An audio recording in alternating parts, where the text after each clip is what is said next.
Assalamualaikum warahmatullahi wabarakatuh, Bapak Ibu dosen STIE Dewantara yang berbahagia.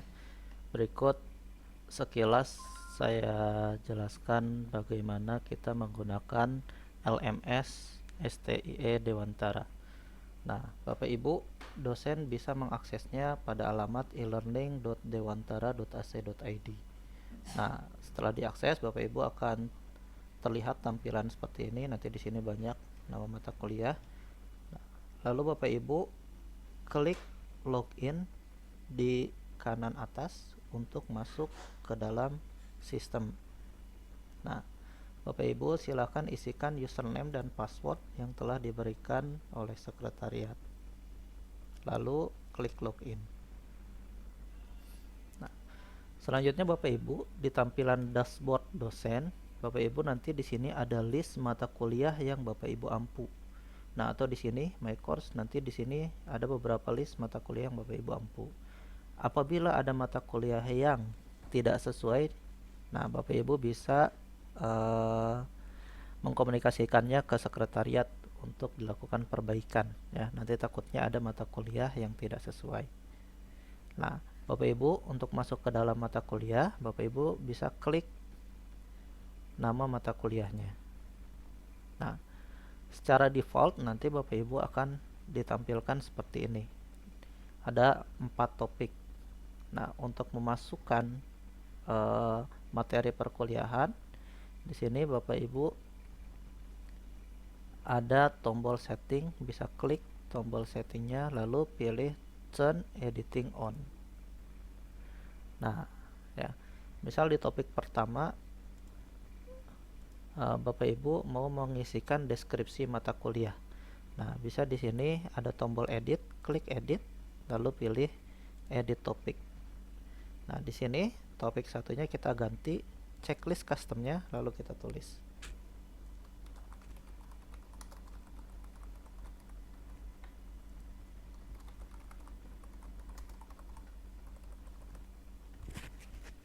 Kalau sudah selesai, klik save change. Nah, nanti muncul di sini. Nah, misal di topik kedua kita ingin memasukkan silabus. Nah, ini kalau tadi kita menggunakan edit ya, edit topik apabila ingin mengisikan deskripsi.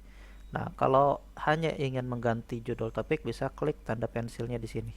Misal saya klik di sini, saya ganti dengan silabus.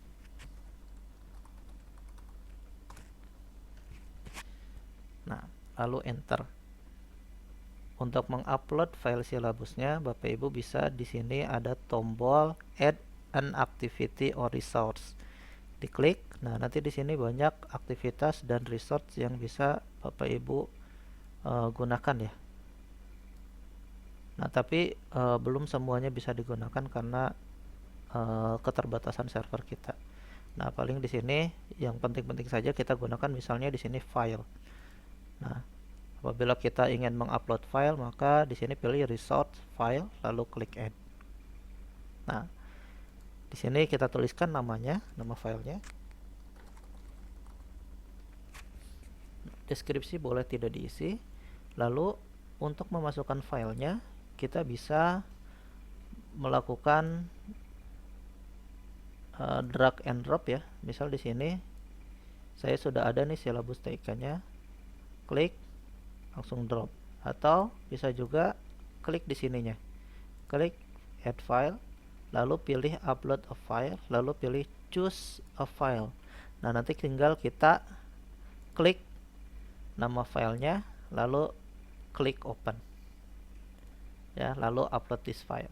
Nah, tapi kalau Bapak Ibu terbiasa drag and drop, nah ini lebih enak lagi, tinggal tarik saja. Nah, lalu save and return to course. Nah, nanti mahasiswa tinggal klik nama file ini, nanti otomatis dia akan mendownload. Nah, selanjutnya misal di topik 3 kita ganti jadi pertemuan 1. Nah, misal di saya pertemuan 1 itu tentang mail merge.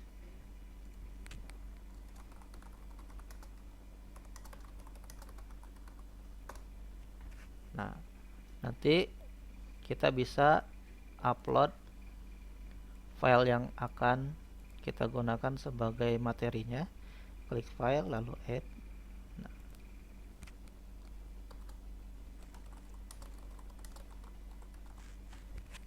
Nah, file ini bisa berupa PDF, Word, Excel, PowerPoint, dan sebagainya ya.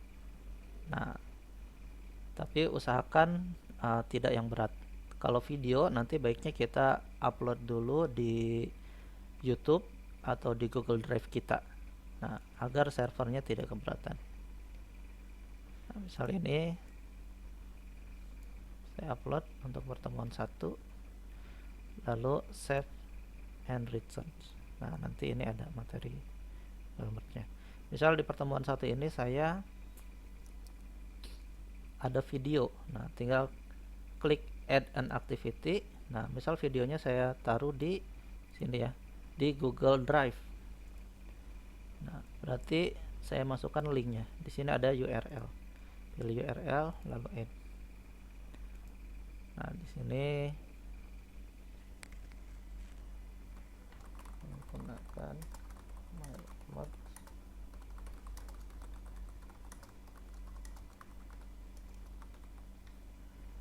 Nanti tinggal kita copy linknya yang sudah di share ya, kalau dari Google Drive,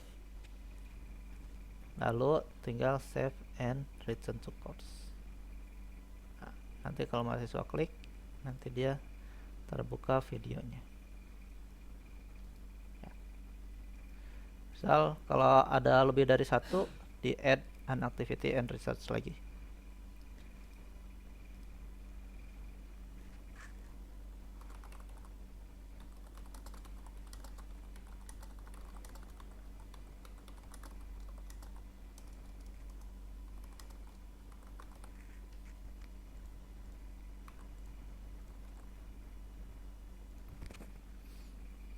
Nah, seperti ini.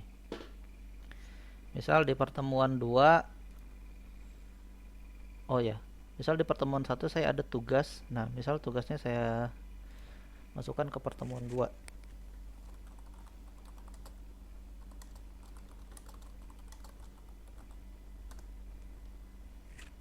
Nah, di sini bisa kita upload soalnya. Kita klik add an activity and result lagi, pilih file.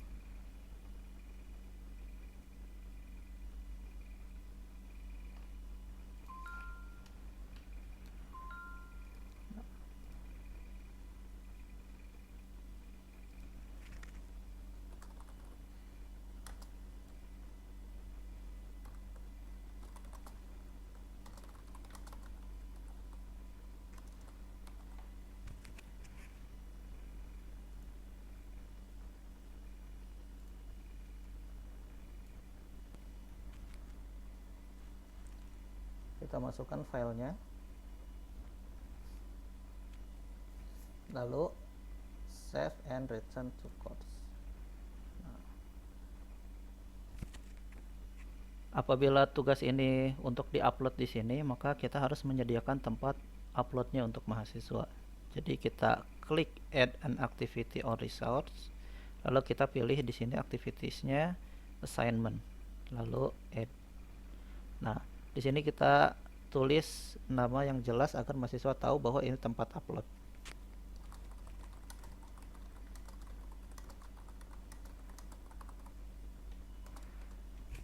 Nah, misal seperti ini. Nanti di sini kapan mahasiswa bisa mulai mengupload. Nah, misal ini tugas untuk hari ini atau tugas untuk besok. Hari ini tanggal 21 ya, Bapak Ibu. Misalnya tugas untuk besok tanggal 22 September jam 8 pagi. Nah, kapan terakhir mahasiswa mengumpulkan? Misal tanggalnya sama, tanggal 22 September, tapi jamnya kita sampai jam 10. Nah, untuk remind me ini tidak perlu, tidak apa-apa. Nah, nanti mahasiswa Bapak Ibu harus mengumpulkan sebelum jam 10 ini. Apabila mahasiswa lewat dari jam 10 mau mengumpulkan, itu tetap bisa Bapak Ibu. mahasiswa tetap bisa mengumpulkan, tapi nanti dia ada tandanya ya, tanda merah bahwa dia terlambat. Nanti sampai berapa menit terlambatnya pun itu tercatat di sistem. Nah, di sini file submission, berapa banyak file yang bisa mahasiswa upload. Nah, di sini bisa dipilih misalnya satu saja. Lalu berapa besarnya? Nah, misal maksimal 2 MB gitu. Nah, lalu save and return to course. Nah, untuk menambah topik Bapak Ibu, tinggal klik add topik di sini. Misal kita sampai UTS ada 8 pertemuan. Berarti di sini kita sampai UTS misal tambahkan sampai 6 topik. Nah, pertemuan 2 di sini nanti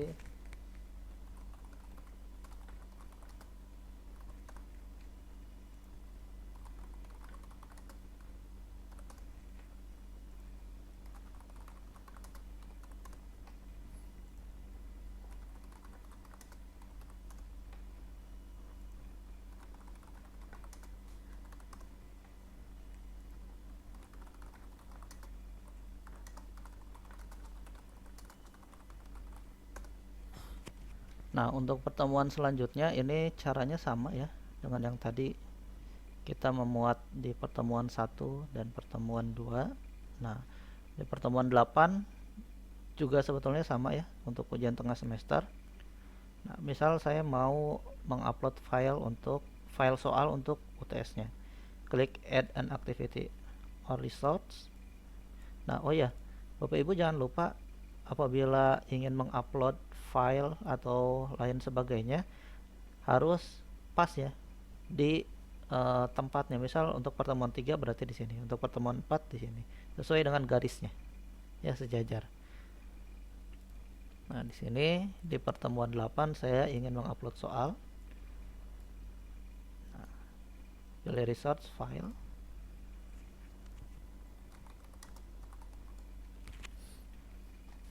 Lalu saya masukkan filenya. Nah, misal saya UTS pada tanggal 28.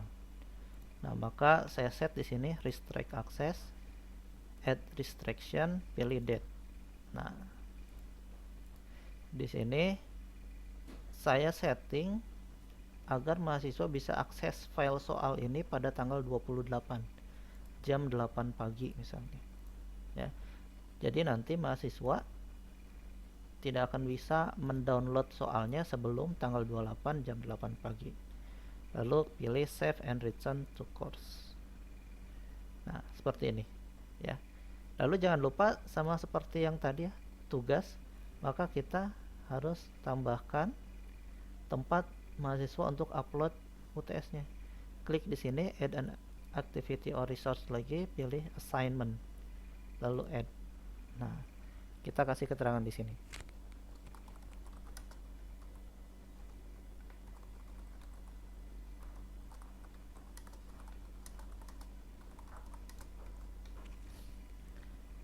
Nah, di sini sama ya.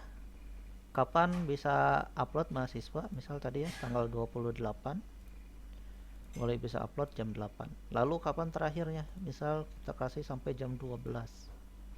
Nah, ini boleh tidak. Nah, ini sama ya. File submission, jadi mahasiswa harus mengupload banyaknya file, cukup satu, limitnya misal sampai 5 MB. Lalu save and return to course. Nah, nanti di sini buram ya, karena ini hanya bisa diakses atau di-download pada tanggal ini. Nah, karena kita di sini akunnya sebagai dosen, jadi bisa diklik. Nanti kalau sebagai mahasiswa belum bisa ngeklik ini, tapi mahasiswa sudah tahu bahwa oh soal UTS ini sudah diupload oleh dosen. Seperti itu. Nah, Bapak Ibu selain untuk mengupload materi, link, mengupload tempat jawaban tugas atau UTS atau UAS, Bapak Ibu juga bisa mengupload tempat untuk berkomunikasi dengan mahasiswa. Misal biasanya kalau saya mengupload chat itu di tempatnya di paling atas, tapi Bapak Ibu bisa menguploadnya di mana saja ya. Misal di sini saya pilih chat, lalu add. Nah,